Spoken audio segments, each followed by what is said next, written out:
Okay, there are 9 ways that recruiters can rank you as a candidate, and not all candidates are viewed equally in the eyes of recruiters. Now, you think I've got these skills, this experience, and therefore it sounds like I'm perfect for the job. They should call me when I make an application, but it doesn't always happen, does it?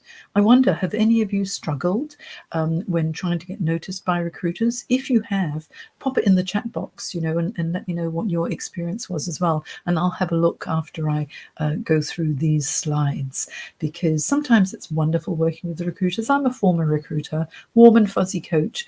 When I had my recruiter hat on, of course, I wanted to interview absolutely everybody who applied, but I couldn't because of time. So I need to filter through who would probably be the best person for the job, because the recruiter is paid for by the client, not by you. All right, so they've got to do the best thing by their client. That's the important thing that you have to remember. And they need to find someone who's going to hit the ground running and get up to speed in the new role as quickly as possible. So here we go. All right, so let's have a look. You've got to think of your perceived value, okay, in addition to your actual value. You know the value that you bring is very high, and you can solve the problems for your potential hiring manager. But how are you perceived before a recruiter actually meets you? Because your perceived value may be hurting your application and your chances to get a screening phone call to be called in for an interview. Okay? So your actual value actually has nothing to do with your perceived value, and often your actual value is greater. So what you need to do is to increase your perceived value for success. Does that make sense to you? Okay, because sometimes some people are perceived as not as desirable as another candidate, when actually that perception is incorrect. So here's how some recruiters may rank you. Now, not all recruiters rank you in this way, so you've got to remember this. And it's from a poll from the Future of Talent Institute. And this is based on where they find a candidate and the status of a job seeker. Okay. So first of all, if you are a current employee, recruiters say their best hires were from internal candidates at a current company. So they're currently working in the company and they are already a good fit and they understand the business. So that kind of makes sense. They actually will hit the ground running because they understand who's who in the zoo. They understand the culture of the business. They understand the different people and the politics and the culture within the organization. So it's like an easy transition. So an internal hire obviously is the simplest way to get someone into the role. The next one is an employee referral. If a current employee recommends you, that's going to hold a lot of clout because they understand what it takes to do well within this organization, within that department, within that particular culture. So referral is great. So if you can get a referral in before a job is even advertised, that's like a hidden job. Okay, it's like finding and uncovering a hidden job. Next one is a former employee. If you used to work within that company and there's no hire back policy that's in place, then if you're a former employee, you already know how the company operates. You already have existing relationships, and you can probably onboard a lot more easily and smoothly too. So a current intern, if you happen to be interning, if you're a young one and starting out in your career and you're interning at a company, or you're on the graduate program, then you've learned about the business already. You understand what it takes and what the culture is like. Plus, you've already developed some good relationships within the business. So if you're currently there as an intern, even if you're very young, that could augur well for you to be hired in a permanent position. Then a competitor's employee. This makes you quite desirable as well because you'll know industry knowledge, you'll have competitive intelligence if you're moving to the other company that is a competitor of your current company, and it may help to fill blind spots within a team because you'll understand the business and you're going to bring a lot of valuable info to the new role as well. And if you're employed in a similar industry, this is the 6th most attractive way that you could be viewed by recruiters. Because if you've been employed in a similar industry, I mean, best thing is the same industry, but if it's also a similar industry, then you'll understand how to transition into this business. You've got the transferable skills and the transferable understanding, and you're not coming from something completely different. And then you're employed and you're passively seeking, because recruiters actually like to headhunt current employees because they're perceived to be good. You're employed, you're being paid, therefore you must be a good employee, they will assume. Some may assume, okay?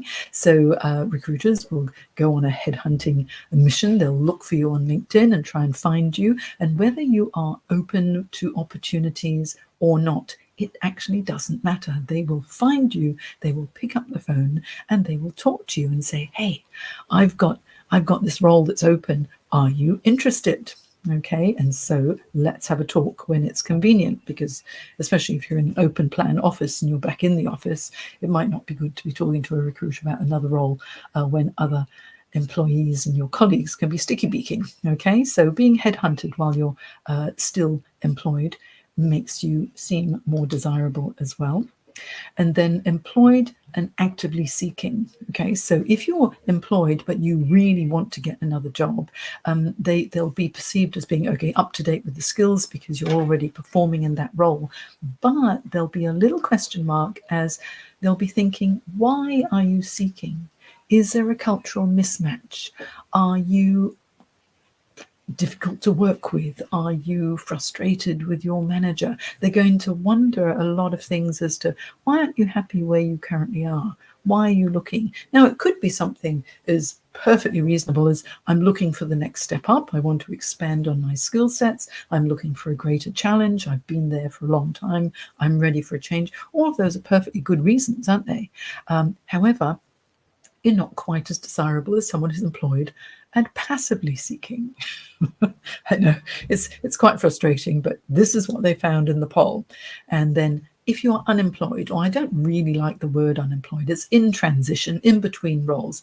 This ranking by some recruiters is due to the perception that if you have been in between roles for a long time and you have not been employed for a while, you may now be a little bit out of touch, and they'll want to know what is the reason for the transition. Now, if it's due to a redundancy or if it's due to COVID, please don't feel bad about it, because so many people have been affected by COVID, and redundancy is part and parcel of corporate life. A redundancy normally happens because a company is downsizing, they're restructuring, they're going in a different direction. And a redundancy means that that role is no longer required. Not that you were fired, you were not fired, it was a redundancy. And so the role was made redundant. So some recruiters think of it incorrectly as being, unemployed, therefore must have been fired and therefore a problem. No, that's wrong. But they need to find out, why are you in transition? You need to have a good exit statement and explain why. You could say something like, as you may be aware, within this particular industry, there have been quite a number of changes, and therefore this organization has gone through a massive restructure, and a significant number of employees were affected, and my role was affected too. Okay, so it's not you, it's the role, it's a business decision. So this is how you may be perceived. So you have to have a really strong exit statement to explain the situation. Okay. Now, are all of these perceptions correct? No, they're not. There's no evidence to show that employed candidates are better than unemployed candidates at all. Okay, it's what you bring to the table. And so the important thing is for you to understand the value that you bring, and also the solutions that you can provide. So build your self-esteem, build your resilience and self-confidence if you happen to be in transition. Okay, so this is how you can actually increase your perceived value. If you get a referral into the business, that will increase your your perceived value, because that means a current employee already thinks that you're gold. Okay, and they know what value you bring. The next way is to increase your value is to target the companies where you already have a reputation, where you already are known. That makes sense, doesn't it? People already know what you bring to the table. Maybe you haven't worked there for a while, but if you've got a reputation, or maybe it's a company where you have been a service provider in the past, even if you weren't an employee, they've already used your consulting services, or you have worked with them before when they were a customer when you were working at the other company. Yeah, so think about those companies that you can target. Apply directly to organizations. Go straight to the hiring manager.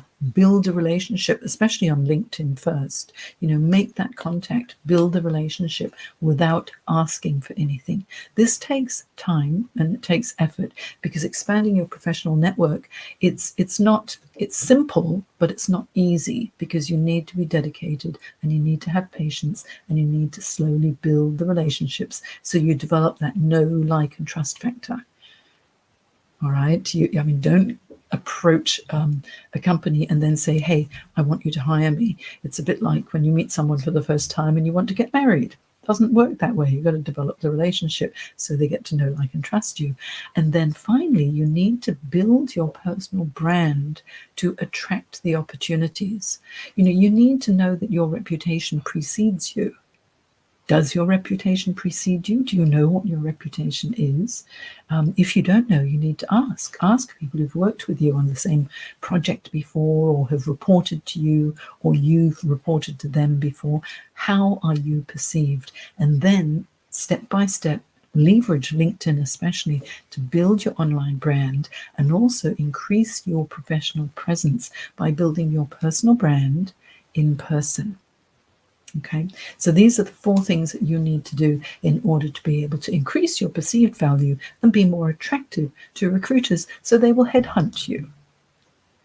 Right, of course, you can also get professional support, because it's nice to have a mentor or a guide to be able to assist you with this.